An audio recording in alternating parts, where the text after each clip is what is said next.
spring and in the fall.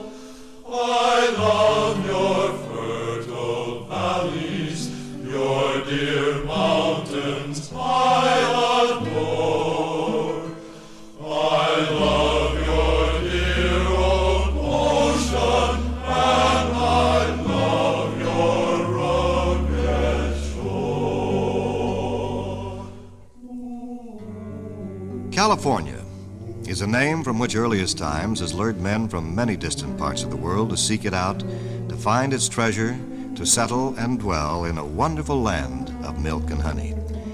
After Garcia Hernandez de Montalva published his famous book in 1510, Spanish navigators were familiar with both the legend and with the name California.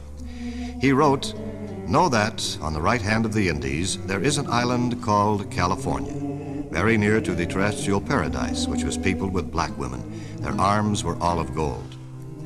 On June 27, 1542, Juan Rodriguez Cabrillo, in command of the ship San Salvador and La Victoria, set sail from the small port of Navidad in Mexico with orders to examine the western side of California as far northward as possible, seeking particularly for rich countries and for passages leading towards the Atlantic. Cabrillo's expedition was the first recorded one to visit California. He discovered San Diego Bay, Santa Monica Bay, and he passed the Golden Gate without seeing it. Cabrillo died on the return trip, but his men told many a tale of the wondrous sights they had seen. In 1572, an Englishman, Francis Drake, caught his first glimpse of the Pacific Ocean from the top of a goodly and great high tree on the Isthmus of Panama. He made a solemn vow at that time to sail once in an English ship on that sea. 5 years later, his little armada of 5 ships set sail from Plymouth in England on a voyage into the South Sea, and thence about the whole globe of the earth. In the course of this historic voyage, Sir Francis Drake visited California, claimed it for his queen, and called it New Albion. Francisco Gile in 1584, Sebastian Cermeno in 1595, and Sebastian Vizcaino in 1602, Spanish explorers all, made trips to learn more about the wondrous California coast. But it wasn't until the Russians and the English began making moves toward California that plans were laid by the Spanish for the active settlement of Alta California.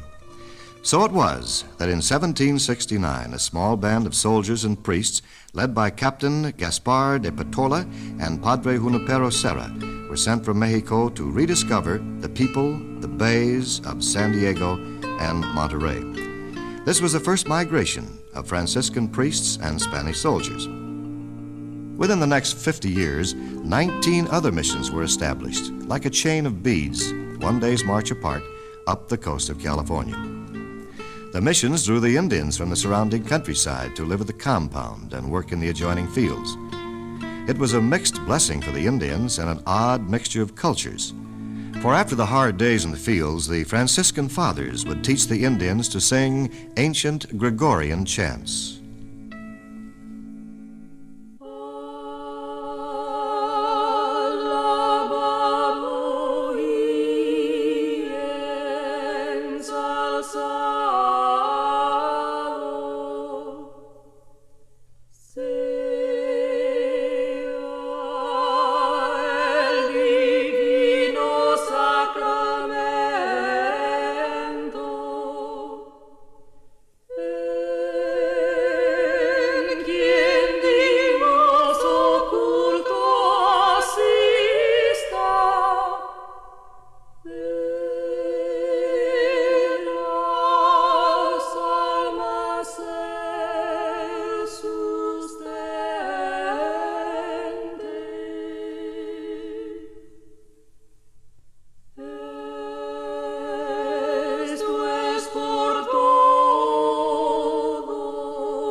Mexico won its independence from Spain in 1821, and in 1825, California formally became a territory of the Republic of Mexico. During these years, a new kind of Spanish immigrant came into California. Travelers returning to Mexico had told how the mission herds were thriving on the virgin pastures of Alta California. Castilian colonists attempting to raise their cattle on the stony soil of Mexican ranchos were tempted to move up on the coast. The government encouraged them to do this with generous land grants and outfitted each ranchero with a storehouse and at least 2,000 head of cattle.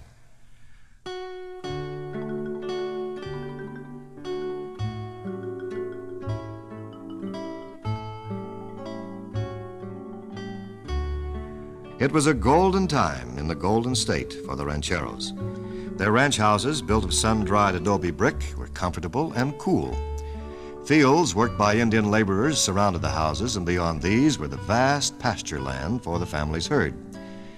It was a time of warm hospitality. One visitor wrote, "If I must be cast in sickness or destitution on the care of the stranger, let it be in California."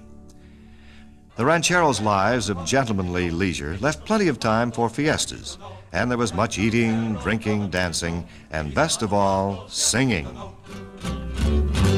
Yo le di un zapatero que me hiciera unos zapatos con el piquito redondo como lo tienen los patos. Malaya el zapatero como me engañó, me hizo los zapatos y el piquito no. Malaya el zapatero como me engañó, me hizo los zapatos y el piquito no.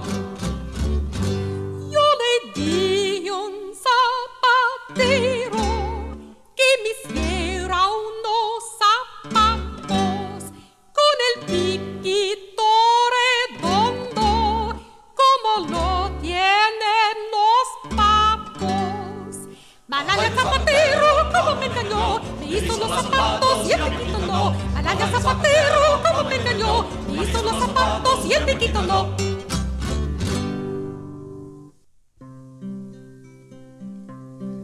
La noche está serena, tranquilo el aquilón. Tu dulce sentinela te guarda el corazón. Llena las de los céfiros que vagan por doquier. Volando van mis súplicas a ti, bella mujer. Volando van mis súplicas a ti, bella mujer.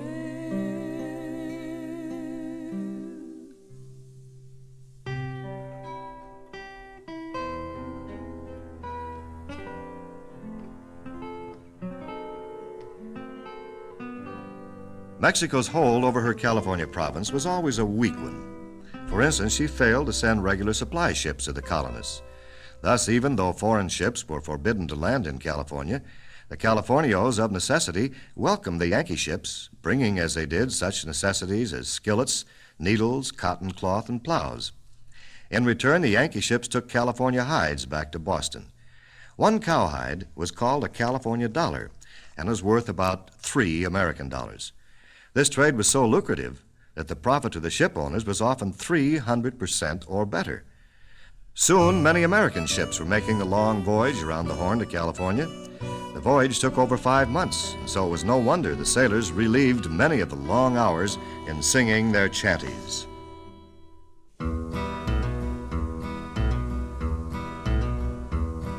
Oh, the Hog-Eye man, he's a man for me. He was raised way down in Tennessee with a Hog-Eye. Row about the shore with a Hog-Eye. row a boat ashore with a Hog-Eye. All she wants is a Hog-Eye man. Oh, the Hog-Eye man is all the go when he comes down to old San Francisco with a Hog-Eye. Row a boat ashore with a Hog-Eye. Row a boat ashore with a Hog-Eye. All she wants is a Hog-Eye man. Oh, go fetch me down my riding cane, for I'm going to see my darling Jane with a Hog-Eye. Row a boat ashore with a Hog-Eye. Row a boat ashore with a Hog-Eye. All she wants is a Hog-Eye man. Hog-Eye man. Hog-Eye man. Hog-Eye man.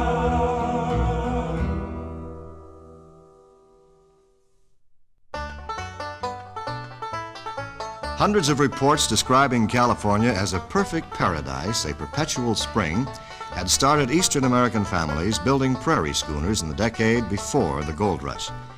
The first train left Independence, Missouri on May 19, 1841, and reached the San Joaquin Valley on November 4th. By 1846, thousands, including the tragic Donner Party, almost half of whom died of exposure and starvation, were on the westward trails. Around their campfires on the long, lonely trail, the overlanders kept up their spirits with many a song. I wish I was an apple hanging on a tree, and every time my true love passed, he'd take a bite out of me. He told me he didn't love me, he called me Sugar Plum, and throwed his arms around me. I thought my time had come. Get along home, Cindy, Cindy, get along home tonight. Get along home, Cindy, Cindy, I'll marry you sometime. He took me to his parlor, he cooled me with a fan. He swore that I was the prettiest thing in the shape of mortal man. I wish I had a needle as fine as I could sew. I'd sew the boys to my coattail and down the road I'd go. Get along home, Cindy, Cindy, get along home tonight. Get along home, Cindy, Cindy, I'll marry you sometime. Cindy got religion, she had it once before. When she heard my old banjo, she was the first on the floor. She went to the preaching, she swung round and round. She got so full of glory, she knocked the preacher down. Get along home, Cindy, Cindy, get along home tonight. Get along home, Cindy, Cindy, I'll marry you sometime. I'll marry you sometime. I'll marry you sometime.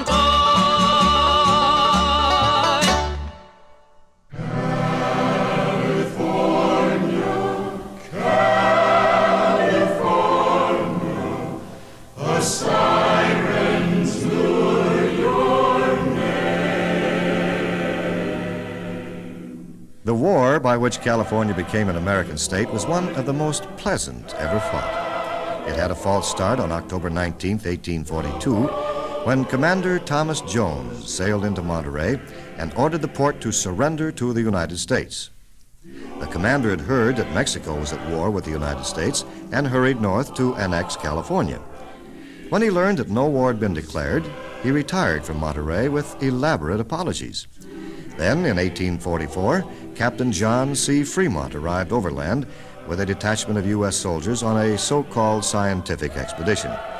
For the next 3 years, Fremont and Commanders Sloat and Stockton on the American side, and General Jose Castro and General Pico on the California side, engaged in a war which involved much capturing of cities and raising the American flag a good deal, and of recapturing the same cities and hauling down the flag.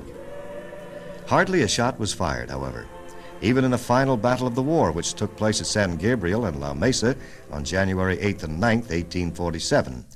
There were 600 men in each army, and while casualties were very slight, the Californians surrendered, and once again, the American flag flew over Los Angeles. General Pico met with General Fremont in a ranch house near Cahuenga Pass in Los Angeles, where the Articles of Capitulation were signed. It was like the patching up of a war by old friends, for all the Californians were required to do was give up their artillery and pledge to obey the laws of the United States. California was formally relinquished by Mexico on February 2nd, 1848, when the Treaty of Guadalupe Hidalgo was signed. The highest United States official in California, the U.S. military governor, General Bennett Riley, was instrumental in the high-handed way in which the state declared itself into the Union. On December 15th, 1849, the duly elected legislature of California convened and elected 2 United States senators, John C. Fremont and William M. Whim, without so much as a by your leave from the American government. Then General Riley resigned. His resignation constituted a recognition that California had declared itself to be a state. Legally, of course, it had no right to do so without federal permission. However, after 8 months of argument in Congress, California was finally formally admitted to the Union on September 9th, 1850.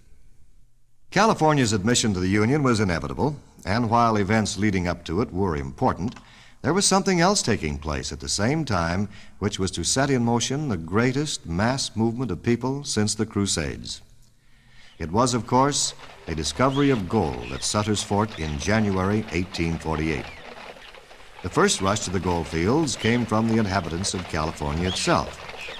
As Walter Colton of Monterey wrote, the blacksmith dropped his hammer, the carpenter his plane, the mason his trowel, the farmer his sickle, the baker his loaf, and the tapster his bottle. All were off for the mines, some on horses, some on carts, some on crutches, and one went in a litter. But not all found gold. Some found other things, as this song tells. It's 4 long years since I reached this land in search of gold among the rocks and sand, and yet I'm poor when the truth is told. I'm a lousy miner, I'm a lousy miner in search of shining gold. I was covered with lice coming on the boat.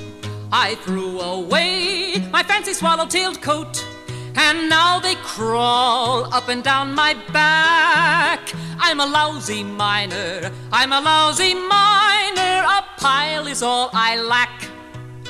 My sweetheart vowed she'd wait for me till I returned, but don't you see, she's married now, sure so I'm told. Left her lousy miner, left her lousy miner in search of shining gold. Oh, land of gold, you did me deceive, and I intend in thee my bones to leave. So farewell home, now my friends grow cold. I'm a lousy miner, I'm a lousy miner in search of shining gold. I'm a lousy miner, I'm a lousy miner in search of shining gold. By the summer of 1848, scarcely a mail remained in the cities and towns of California. Soldiers deserted, as did the detachments sent to bring them back. Hundreds of ships lay at anchor in San Francisco, their crews gone to the foothills. The gold fever spread almost as quickly throughout the nation and the world. At one time, westbound wagon trains passed between Missouri and Fort Laramie in an unbroken stream for 2 months. Between 1847 and 1850, the population of California increased from 15,000 to 92,500. In the boisterous shanty towns of gold rush days, Get Up and Get, Bogus Thunder, Angel's Camp, You Bet, Shinbone Creek, Red Dog, Lazy Man's Canyon, the average return was $50 a day, though many made much more. From one panful of dirt, $1,500 was washed, and a trench 100 feet long yielded its miner $17,000 in 7 days. Fully as much was made by those who served the miners. Many a tent store took in $1,000 a day. Owners of river steamers, stagecoaches, and hotels made fortunes. And after the hard days of work, the miners would entertain themselves and be entertained by many a rowdy song. We formed our band and we are well manned. Doo-dah, doo-dah, to journey up far to the promised land. Oh, doo-dah day, where the golden ore is rich in store. Doo-dah, doo-dah, on the banks of the Sacramento shore. Oh, doo-dah day, then home, boys, home, to California go. There's plenty of gold, so I've been told, on the banks of the Sacramento. As the gold is found most everywhere. Doo-dah, doo-dah, and they dig it out with an iron bar. Oh, doo-dah. do-da-day. And where it's thick with a spade or pick, do-da, do-da. They can shovel up lumps as heavy as brick. Oh, do-da-day. Then ho, boys, ho, to California go. There's plenty of stones and dead men's bones on the banks of the Sacramento. Then ho, boys, ho, to California go. There's plenty of gold, so I've been told, on the banks of the Sacramento.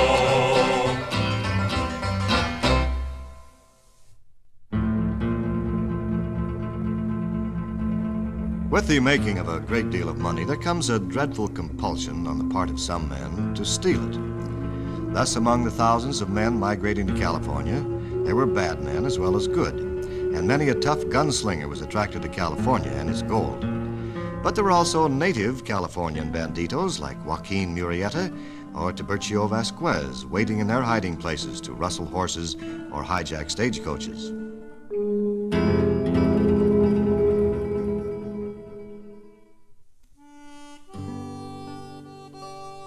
The completion of a transcontinental railroad, as signified by the driving of a golden spike at the juncture of the Union Pacific and Central Pacific tracks at Promontory Point, Utah, on May the 10th, 1869, was a signal for another great migration to California, this time by rail. But the building of the railroad itself caused a considerable migration. Over 15,000 Chinese coolies were imported to force the Central Pacific tracks across the formidable barrier of the Sierra Nevada mountains. And many of the track-laying gangs and train crews from the Union Pacific ultimately made their way to the golden land of California. The railroaders had their own way of life, their own language, and, of course, their own songs. The Great Pacific Railway for California hail. Bring on the locomotive, lay down the iron rail. Across the rolling prairies, by steam we're bound to go. The railroad cars are coming, humming through New Mexico. The railroad cars are coming, humming through New Mexico.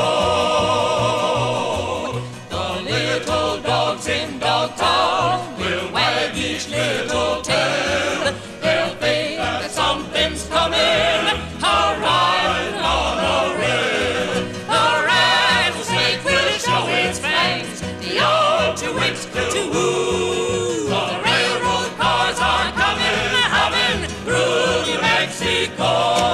The railroad cars are coming, humming through New Mexico.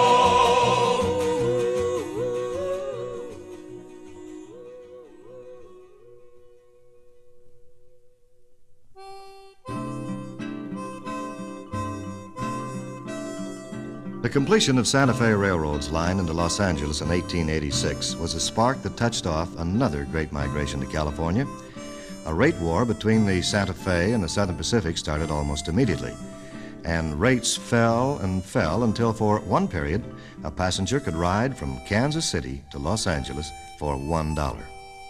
After the rate war was over, however, the migration continued, encouraged for the first time by professional boosters. Writers and lecturers, often on the payrolls of the railroads, spewed out millions of words on the wonders of California. And so the migrants came by the thousands, only to be greeted as they got off the train by the greatest collection of real estate sharks ever assembled. They captured the tenderfoot, whisked him off following a brass band to a new subdivision where the Joshua trees were carefully hung with oranges and where a silver-throated auctioneer soon sold him a lot. There was one consolation for the tourist who got there early. He sold his newly acquired lot to another tenderfoot just off the train at twice what it had cost him. Seeing how easily money could be made, many of the early arrivals became real estate promoters, or escrow Indians as they were called, and soon were putting out their own eloquent handbills. Grand Jubilee auction, free excursion, brass band, brilliant music, lunch served by New York caterers with California fruits and wine, lunch and music free as air. And so, music and song sold California real estate. There is no land upon the earth contains the same amount of worth, and he that could not here reside had ought to freeze the other side. You who don't believe it, you who don't believe it, you who don't believe it, come yourselves and see. We've got the highest mountains here, taller trees and faster deer, and travel more at higher rates than people in the eastern states. You who don't believe it, you who don't believe it, you who don't believe it, come yourselves and see. To one and all, both young and old, you're welcome to the land of gold. So come along, be not afraid, we guarantee you all well paid. You who don't believe it, you who don't believe it, you who don't believe it, come yourselves and see, come yourselves and see. The boom of 1886 and 87 collapsed with a crash, but most of the newcomers stayed in California. Another boom came along in 1906, set off by the completion of the Pacific Electric's network of interurban big red cars. Still another, and one of the biggest, sparked by general prosperity, oil, and the movies, came in the 1920s. Over 2 million people migrated to California in this decade, 72% of them settling in Southern California, with Los Angeles County recording a gain of over 1,200,000.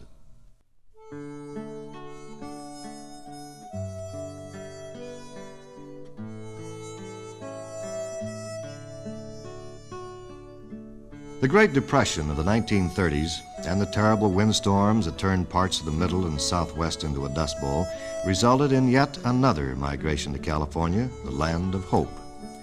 On the highways leading to California, there now appeared many an antiquated vehicle. Like the covered wagons of earlier migrations, these beat-up automobiles usually carried all their owners' worldly goods: pots, pans, beddings, basin, wash tubs. These latter-day prairie schooners stopped for the night at wayside camps, and once again, campfires burned along western trails. Stories of hardship were told. The dust was drifted high as the windowsills. The cattle died a-looking at you. Wouldn't a blade of grass grow anywhere in the valley? And sometimes sad songs were sung. Times are getting hard, boys. Money's getting scarce. If things don't get no better soon, I'm bound to leave this place. Take my true love by the hand, lead her through the town. Say goodbye to everyone, goodbye to everyone. Take my Bible from the bed, my rifle from the wall. Take old Sal and hitch her up the wagon for to haul.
World War II had a profound effect on California. Nearly 10% of the material for the war was manufactured in the state, notably in the aircraft industry. Manufacturing employment rose from 400,000 to over 1 million, and many of these new workers migrated from the East. In addition, nearly 8 million soldiers, sailors, and Marines received their training or traveled through or embarked from California. As they did so, many of them caught a glimpse for the first time of a rich land that looked to them as if it were a terrestrial paradise. And so, like so many men in history before them, they returned after the war to settle and dwell in a wonderful land of milk and honey.